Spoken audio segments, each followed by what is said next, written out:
Bonjour mes chers taureaux, je vous remercie de me retrouver pour cette guidance de février et sonder les énergies des prochaines semaines. Mais si vous avez une question personnelle à propos de ce qui s'annonce au cours des prochains mois, rappelez-vous que le concours mensuel permet à 2 d'entre vous de remporter un tirage réalisé par mes soins. Et pour participer au concours, c'est très simple.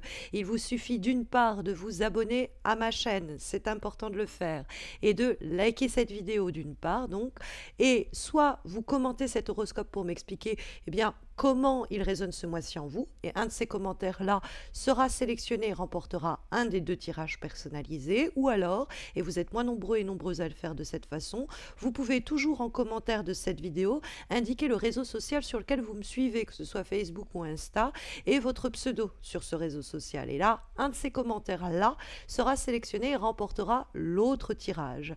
N'oubliez pas qu'en plus de cela, chaque semaine, je propose sur Facebook et Insta des guidances donc hebdomadaires. Vous avez les liens dans le descriptif de cette vidéo. Mais on va à présent se recentrer autour des énergies de ce mois de février, mes chers taureaux, avec un très beau tirage que vous avez là. Super encourageant pour toutes les personnes qui s'interrogent au cours des prochaines semaines sur est-ce que je dois me lancer ou est-ce que je dois attendre. La carte que nous avons dans les éléments positifs, c'est le mât. Et la carte que nous trouvons dans les obstacles, c'est l'étoile. Il faut savoir que l'étoile, en tant que difficulté, c'est pas vraiment un problème parce que même quand l'étoile est censée poser problème, elle reste un des luminaires du tarot de Marseille et elle continue quand même à nous protéger un peu. En revanche, ça peut être effectivement ici pour nous dire, voilà, il y a des attitudes, des personnes peut-être même auxquelles il faut faire attention. La carte de l'étoile, comme c'est l'amitié, on pourrait vous dire que, bon, l'amitié c'est bien, les amis aussi, mais vous passez avant cela, hein, de ne pas vous laisser attendrir ou de ne pas vous laisser un petit peu polluer ou parasiter par des personnes qui auraient trop besoin de votre aide et qui ne vous laisseraient pas du temps ou de l'espace pour vous et vos projets, etc. Mais plus vastement, la carte de l'étoile, elle est très antagoniste du mât sur un plan, celui de attendre. La carte de l'étoile, elle est patiente, elle est un peu aussi laxiste et passive. Or, le mât, c'est tout l'inverse. Il s'élance, il y va, il prend pas une seconde pour réfléchir, il se jette à l'eau. Et cette carte d'ailleurs apparaît au même endroit dans un autre horoscope, donc n'hésitez pas à consulter votre ascendant, ça pourrait être intéressant, les messages qui se recoupent. Là, le tarot auquel je recours, l'édition française du Star Child Tarot, appelle la carte du mât, les annales akashiques. C'est intéressant dans le cadre de votre tirage, parce que les annales akashiques, c'est la mémoire du monde que l'on a en soi au fond. Et c'est vrai que le mât, c'est quelqu'un qui a accumulé, a amassé tout un tas d'expériences, tout un tas de connaissances, tout un tas de savoirs, qui fait que intuitivement, il peut savoir s'il peut y aller ou pas. Hein, j'ai eu assez d'histoires amoureuses dans ma vie pour sentir si c'est le bon ou si c'est la bonne personne ou si c'est pas la bonne personne.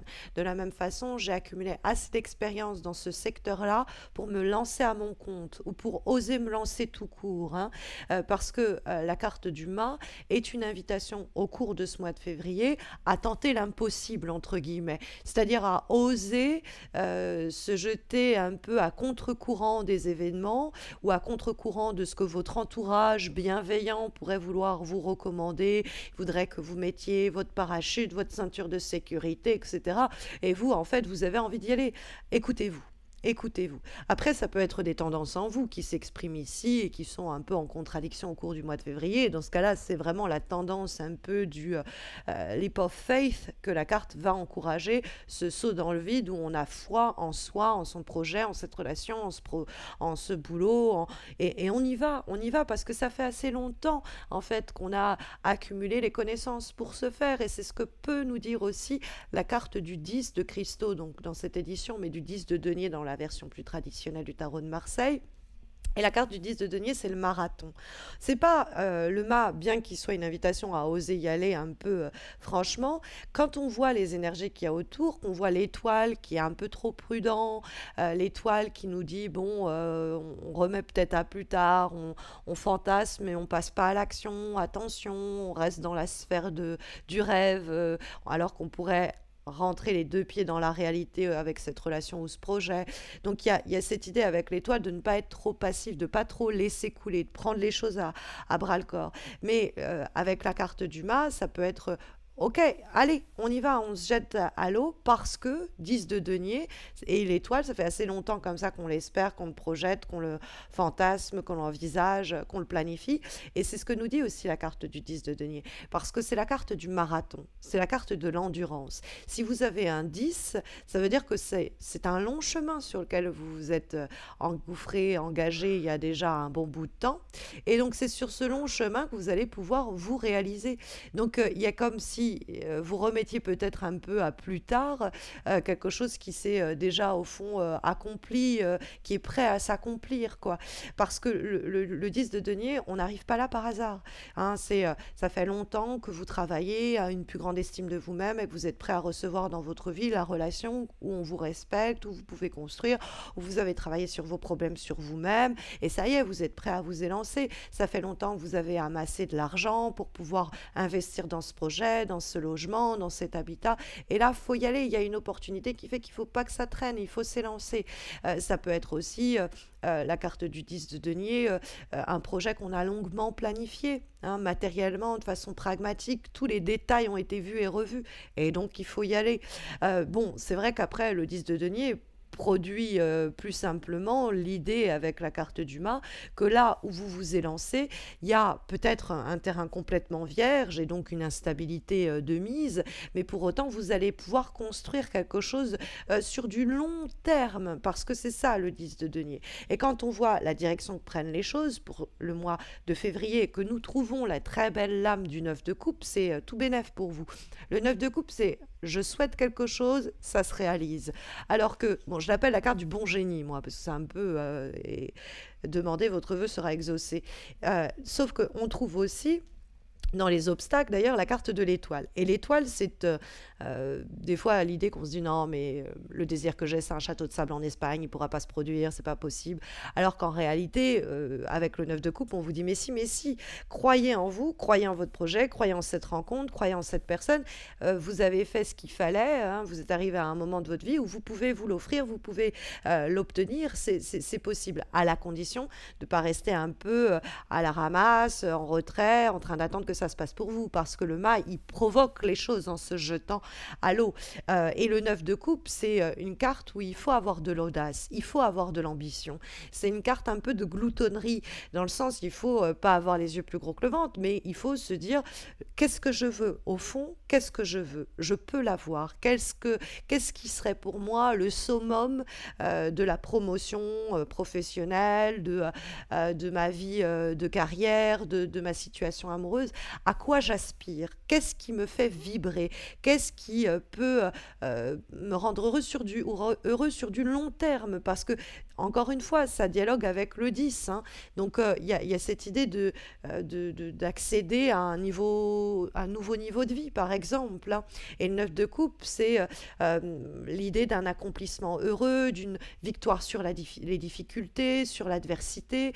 Et ça peut être sur le plan amoureux, une relation qui s'intensifie jusque sur le plan charnel, parce que c'est une carte très épicurienne qui nous parle de prendre du plaisir, et du plaisir dans les choses simples de la vie, hein, répondre aux besoins sensoriels que la vie et le corps requièrent. Hein. Mais on a aussi cette idée de 9 et de 10 qui parle quand même d'accomplissement, de s'approcher de la fin, de tendre à l'achèvement. Et le mât, il nous parle de redémarrer à zéro aussi.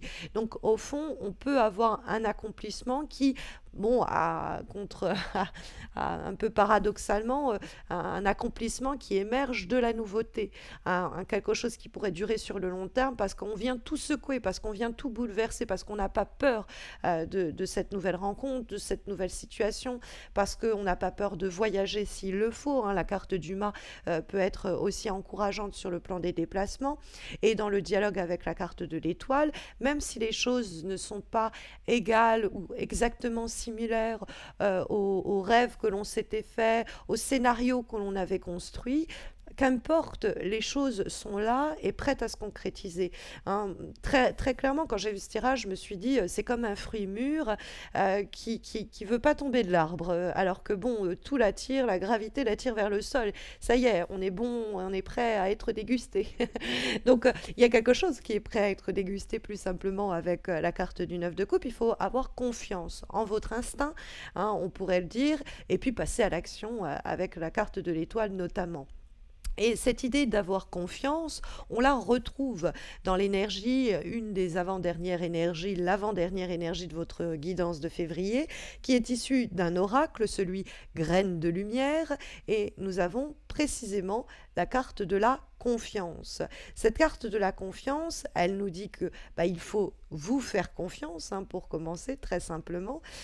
C'est l'idée qu'au fond, il y a quelque chose, encore une fois, qui est arrivé à maturité pour que vous ayez l'assurance de vous y élancer, hein, parce que c'est l'assurance que l'on a en soi et aussi en les autres. Donc avoir confiance aussi dans votre environnement.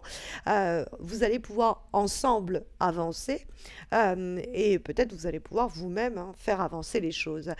C'est un peu, et si c'était votre tour, d'ailleurs c'est une publicité, hein, pour le loto, quelque chose comme ça, c'est ça cette carte, c'est croyez en vous, en votre feu intérieur, votre cœur déborde d'une lumière, d'une envie, d'un désir qui n'attend qu'une chose, éclore. Donc c'est une carte qui nous dit sentez-vous confiant, aimez-vous, considérez-vous non pas égoïste, mais comme essayant de répondre à vos besoins et à vos instincts. C'est d'ailleurs le meilleur moyen pour vous de rayonner et de prendre soin des autres, en prenant soin d'abord de vous. Donc vous avez ici des ressources auxquelles vous pouvez avoir recours, qui n'ont peut-être pas jusqu'à présent été exploitées en cours de ce mois de février. Il faut simplement vous autoriser à enfin les mobiliser. Et comme dernière recommandation pour ce mois de février, nous allons aborder ensemble les thématiques et les domaines qui vont être favorisés par ces prochaines semaines, puisque nous avons une lame qui est issue d'un oracle, celui de l'ange gardien. Cet oracle, il est là non pas uniquement sur un côté religieux, mais pour vous dire, il y a quelque chose qui est favorisé, protégé, et voilà les thématiques qui sont exprimées. C'est l'ange, l'archange Elaya, qui se prononce Olae, et qui nous dit voilà les thématiques qui sont favorisées. Donc l'idée déjà d'une justice, des fois un peu divine d'ailleurs, comme quoi on a mérité, ça y est, de s'élancer, de se jeter à l'eau, de faire en sorte que notre vœu s'exauce, hein. Il y a comme quelque chose qui nous protège, il y a une divine justice comme ça qui milite en notre faveur, hein. Il y a la possibilité de vaincre pour vous l'adversité, quelle qu'elle soit, et de résoudre des conflits. C'est une carte victorieuse qui permet d'établir la paix. C'est la protection aussi contre les injustices et c'est la résolution d'un karma, comme si le karma vous payait un peu ses dettes, à la condition de savoir s'affirmer, hein. C'est le courage de l'audace que va favoriser Yolae. Et il y a l'idée d'ouverture en termes d'esprit et de aussi mener un peu la danse, mener les autres pour pouvoir des fois les aider et mener soi-même ses entreprises, hein, comme si vous aviez la clé de votre propre réussite, mes chers taureaux, pour ce mois de février. En tout cas, c'est ce qui est favorisé par les cartes et j'espère que ça vous guidera au mieux. Mais vous le savez, si vous voulez me poser une question précise, vous avez le concours mensuel qui permet à 2 d'entre vous de remporter un tirage comme celui-ci, mais sur une plus longue période. Donc n'hésitez pas à participer. Je vous expliquais ça en début de vidéo, mais les consignes vous sont redonnées en descriptif de cet horoscope. Et puis moi, je vous retrouve pour les guidances amoureuses trimestrielles. Effectivement, j'en posterai pour février, mars, avril dans les semaines qui viennent. Donc si vous n'êtes pas abonné, faites-le pour ne pas les rater. Et puis si vous avez besoin d'une consultation en direct, de me poser une question précise, même de vous former au tarot, n'hésitez pas à consulter mon site missmojorising.com. Et puis quant à moi, je vous retrouve bientôt. Il y aura aussi évidemment les horoscopes de mars, mais je vous retrouverai avant pour ces fameuses guidances trimestrielles amoureuses. Voilà, eh bien prenez bien soin de vous mes chers taureaux, et puis à très vite j'espère.